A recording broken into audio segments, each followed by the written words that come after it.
Kung sabihin ko, I will take full responsibility, magdating tayo sa korte, hindi naman tatanggapin yan. Well, Mr. Chair, and if the resource person could keep his volume and pitch to a normal Mr. Chair, trying level. to pin me down on Mr. Chair, you are pinned down by your own statements of October. You have to pin me Mr. down Chair. lower. I'm not trying to pin you down lawfully. on The exchanges air. are no longer productive. Mr. The hearing Chair. is Do not suspended. pin me down on semantics.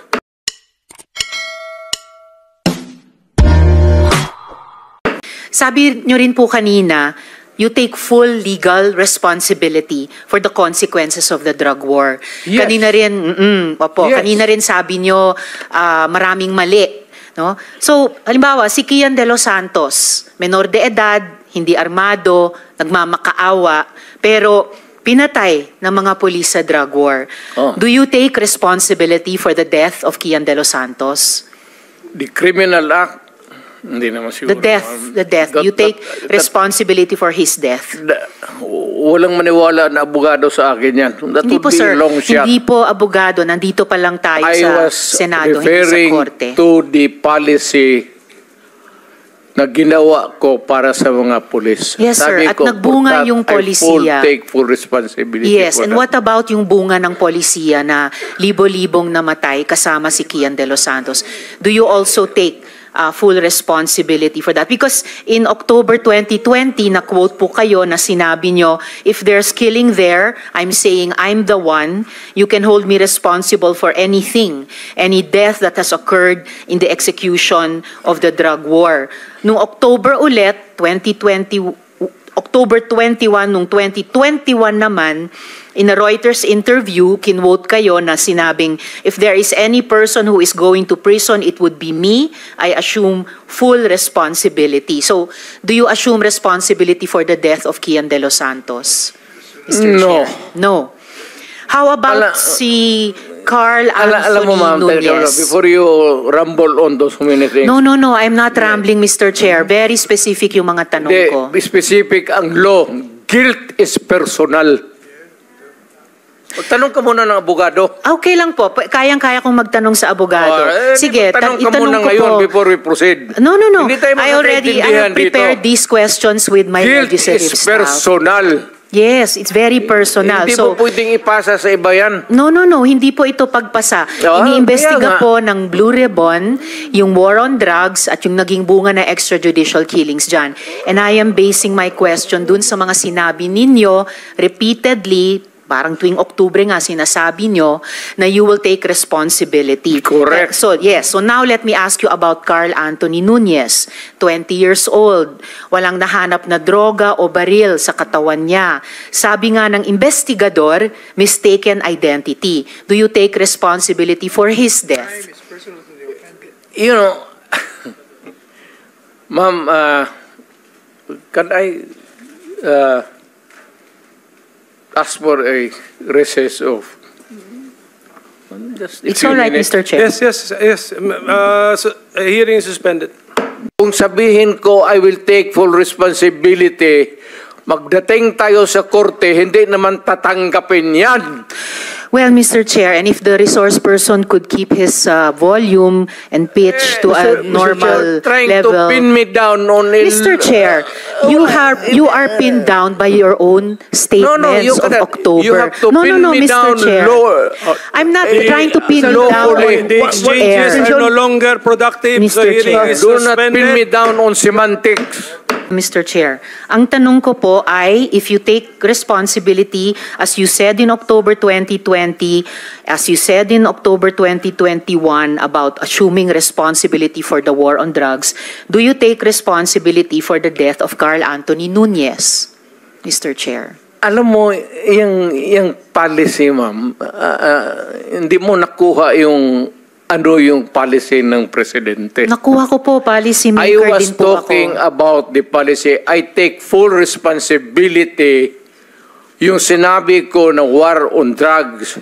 You said, Pero sir, kung you can hold me responsible for any death. specific crime, Yes, sir. You spoke hindi about pwede yan. You spoke about At specific saka, crimes. kung sabihin ko, I will take full responsibility, magdating tayo sa korte, hindi naman tatanggapin yan. Well, Mr. Chair, and if the resource person could keep his volume and pitch to a normal Chair, trying level. to pin me down on Mr. Chair, you are pinned down by your own statements you of cannot. October. You have to pin no, me Mr. down Chair. lower. I'm not trying to pin you down lawfully. on The air. exchanges are no longer productive, so Mr. hearing Chair. is Do not pin me suspended. down on semantics. Okay. You have to No, pin no, me Mr. down Chair. lower.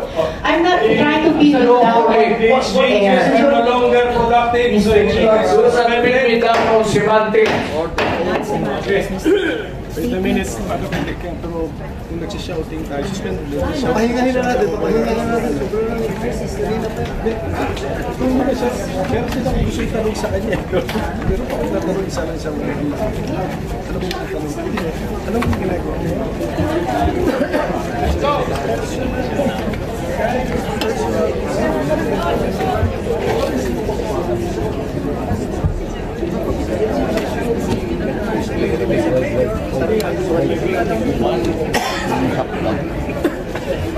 Sumisigaw sa taas. Sumisigaw sa taas. Tapos bantayan ako sa ayaw. Yung mga ano.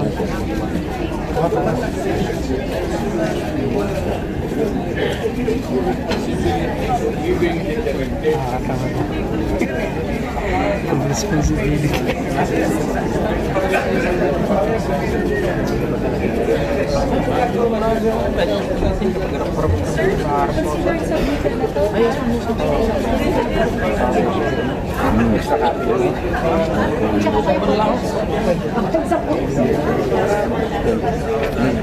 Tapos na to.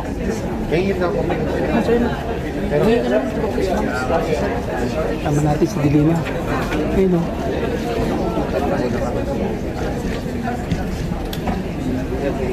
Tama natin si Dilina. Para kasi gumulong pa kami. Yan lang kayo mga pulis. Kasama na yung kamay ni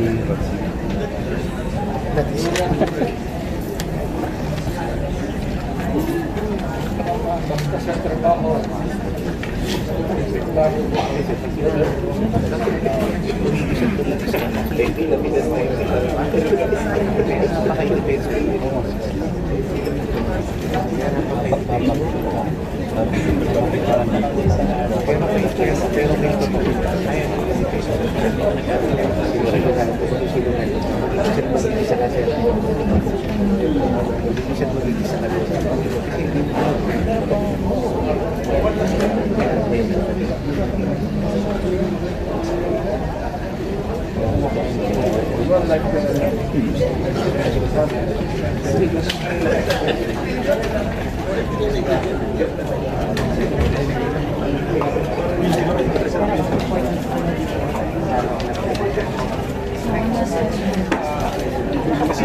Mr. Chair, can I be given punta lang ako ng CR? Sige sir, go ahead. Ako daw sa refuse ko ito.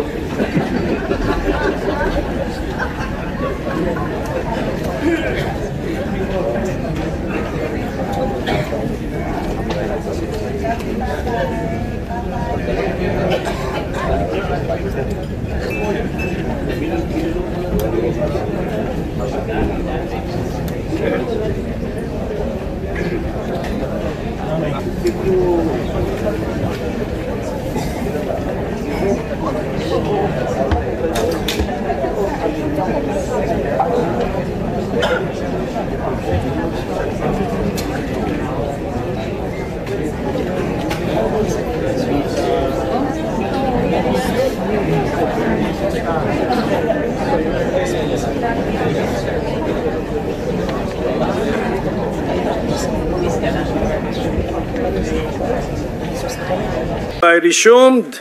Senator Ontiveros has the floor. Salamat kaayo, Mr. Chair. So, i-summarize ko na lang yung unang line of questioning ko. The point of my question tungkol sa assuming responsibility or not kina Kian, Carl Anthony Nunez, Itatanong ko rin dapat si Althea Barbon na 4 years old at si Carl Arnaiz at si Reynaldo de Guzman alias Kulot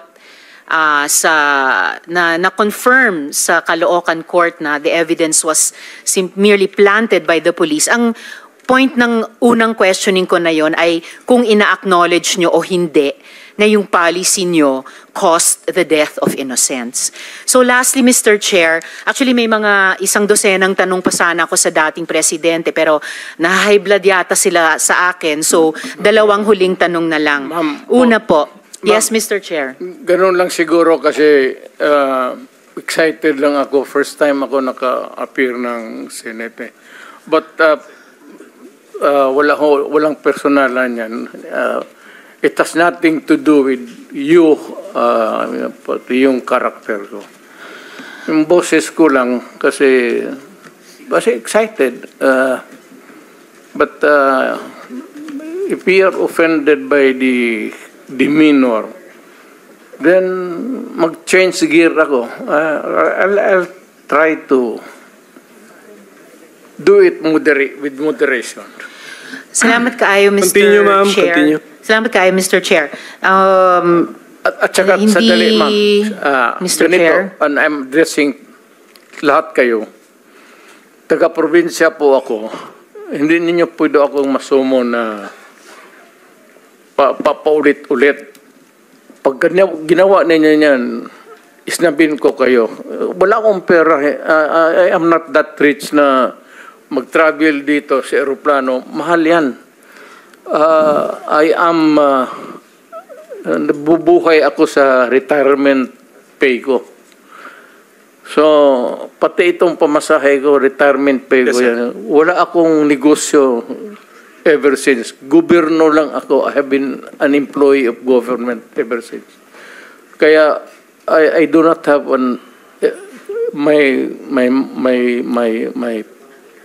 my public life is open to everybody. So, magastos masyado, ma'am. Kaya, kung maari lang, tapusin natin ito hanggang bukas. Huwag na tayong umalis dito. Thank you, Mr. President. Salamat kaayo, Yes, Mr. sir. Chair. Tapusin talaga natin ito. Tapusin natin ito dito ngayon. Huwag tayong umalis dito hanggang umaga. Umabot man tayo hanggang umaga bukas. Huwag tayong umalis dito. Tapusin natin dito. Okay, Mr. President, we are prioritizing the questions directed to you. Sige.